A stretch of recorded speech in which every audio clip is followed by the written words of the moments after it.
Tous ensemble, derrière le président Paul Biya pour garantir la cohésion nationale et renforcer le vivre ensemble dans un Cameroun un et indivisible.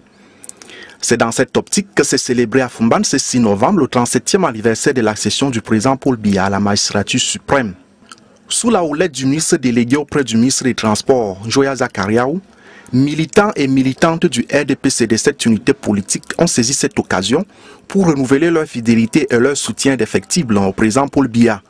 Dans leurs différentes allocutions, le président OJRDPC et la présidente OF l'on retiendra que le bilan des 37 ans du renouveau dans cette partie du pays est plutôt largement positif.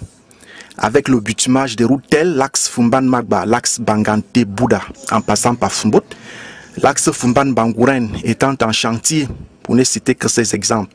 Pour sa part, le ministre Joya Zakariaou, qui présidait cette cérémonie, a invité les militants et les sympathisants de cette session de rester toujours soudés et mobilisés derrière l'homme du renouveau. Je vous vois si nombreux ici présents, venus commémorer cet autre anniversaire qui se tient dans un contexte particulier.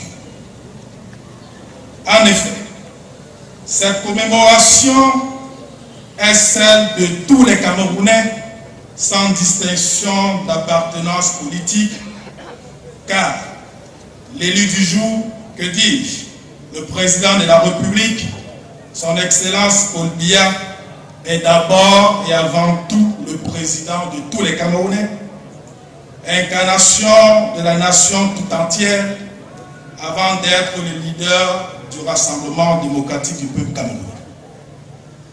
Ce jour anniversaire est l'occasion d'une communion nationale pour souhaiter un joyeux anniversaire à notre guide éclairé, son Excellence Paul Biya, chef de l'État, président de la République et président national de notre grand parti, le RDPC. À Foumban, le travail abattu laisse tout le monde optimiste.